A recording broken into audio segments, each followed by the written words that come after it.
एक समय दैत्यों का राजा वृत्तासुर था, जो देवराज इंद्र व उनकी सेना पर आक्रमण करता रहता था। सभी देवता उससे परेशान थे, इसलिए इंद्रदेव ने महर्षि दधीचि की स्तुति कर उनकी हड्डियों से शक्तिशाली वज्र का निर्माण किया और वृत्तासुर का वध कर डाला।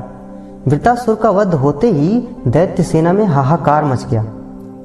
वे सभी अपने अपने जीवन की रक्षा करने के लिए इधर उधर भागने लगे। वृत्तासुर के वध के पश्चात दैत्यों के पास कोई राजा नहीं था।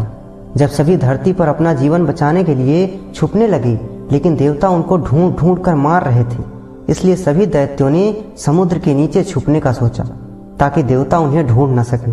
यह सोचकर सभी दैत्य समुद्र की गहराइयों में जाकर छिप गए।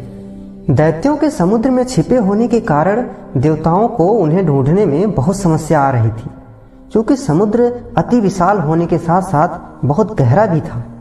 वह साथ ही पानी के अंदर देखा नहीं जा सकता था, इसलिए देवता दैत्यों का वध कर पाने में असमर्थ थे।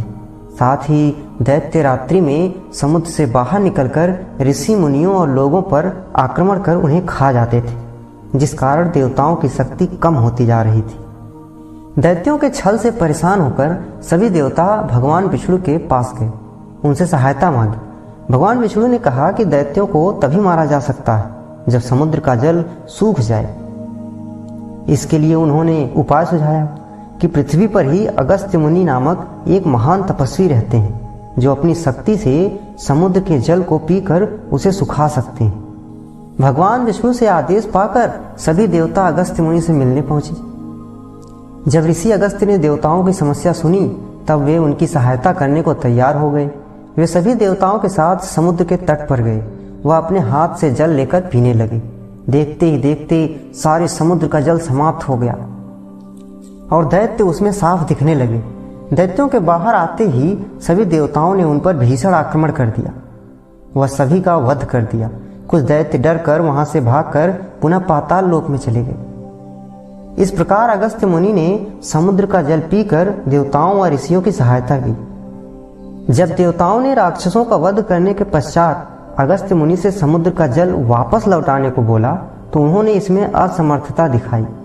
उन्हें बताया कि अब वह सारा जल पच चुका है। सभी देवता अगस्त्य मुनि के द्वारा समुद्र का जल न लौटा पाने के कारण भगवान ब्रह्मा से सहायता मांगने गए। तब भगवान ब्रह्मा ने बताया कि कुछ समय के पश्चात भागीरथ इस पृथ्वी पर आएंगे और उनके तप से माँ गंगा का इस पृथ्वी पर आगमन होगा। उन्हीं के जल से विश्व के सभी समुद्र पुनः भर जाएंगे।